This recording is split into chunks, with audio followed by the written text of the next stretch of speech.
मेरा नाम आलिया है और मैं पाकिस्तान के शहर लाहौर में रहती हूँ। आज से 4 साल पहले कॉलेज में मेरी एक दोस्त बन गई जिसका नाम अरूज था।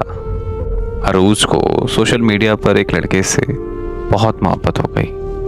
मोहब्बत भी ऐसी कि वो हर वक्त उसी का नाम लेती रहती थी।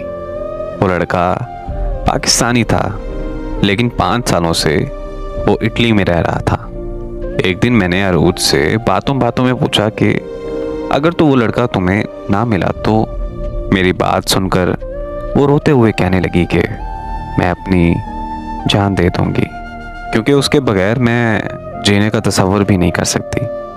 अरूज एक नरम दिल की लड़की थी जो बातों बातों पे रोने लग जाती थी। अरूज ने उस लड़के को तस्वीर में देखा हुआ था जबकि उस लड़के ने अरूज को कभी नहीं देखा था क्योंकि अरूज ने कभी उससे अपनी तस्वीर शेयर नहीं की थी और ना ही कभी उससे वीडियो कॉल पर बात की थी। यहाँ तक कि अरूज उससे ऑडियो कॉल पर भी बहुत कम बात करती थी। उन दोनों की बातें ज़्यादातर मैसेजेस पे होती थीं। दोनों के रिलेशन को 2 साल गुजर चुके थे और वो लड़का पाकिस्तान वापस आ रहा था। अरूज बहुत खुश थी क्योंकि वो पहली बार उस लड़के से मिलने जा रही थी। जिस दिन उस लड़के ने पाकिस्तान आना था उसी दिन अरूज मुझसे मिलने मेरे घर आई। अपना फ़ोन मुझे देते हुए कहने लगी कि ये फ़ोन आज के बाद तुम इस्तेमाल करोगी और वो लड़का 2 दिन बाद मुझसे मिलने के लिए आ रहा है तो मेरी जगह तुम उसे मिलने जाओगी और उस लड़के को ये कभी भी पता नहीं चलना चाहिए कि वो जिससे मोहब्बत करता है वो तुम नहीं बल्कि मैं हूँ। अरूज की ये बातें सुनकर मैं बहुत हैरान हुई और उससे वजह पूछी कि आखिर वो ऐसा क्यों करना चाहती है।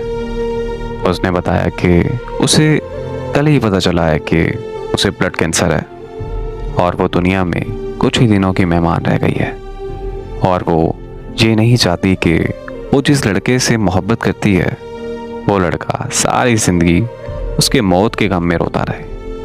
वो बस उस लड़के की खुशियाँ चाहती है और यही उसकी ज़िंदगी की आखिरी ख्वाहिश है। अरूज की ये बातें सुनकर मैं उससे गले लगा कर रोने लगी और फिर उसने मुझसे वादा लिया कि मैं उस लड़के को कभी हकीकत नहीं बताऊंगी और तब ना चाहते हुए भी मुझे उससे वादा करना पड़ा। फिर मैं उस लड़के से मिलने गई और उससे बताया कि मैंने उससे झूठ बोला था कि मेरा नाम अरूज है बल्कि मेरा असली नाम आलिया है। वो लड़का मुझसे मिलकर इतना खुश था कि उसे इस बात से कोई फ़र्क नहीं पड़ा। इस तरह उस लड़के से मेरी शादी हो गई। अरूज हमारी शादी पर आई थी और उसने अपने हाथों से मुझे दुल्हन बनाया था।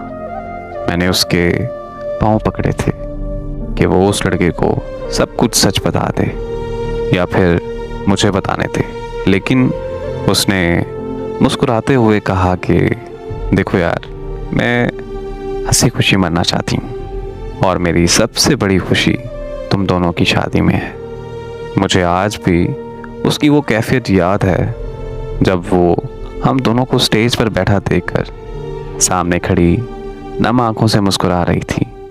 जिस लड़के के बगैर वो जीने का तस्वर भी नहीं रखती थी, उस लड़के को किसी और का दुल्हन बनता देखकर वो मुसलसल मुस्कुराए जा रही थी।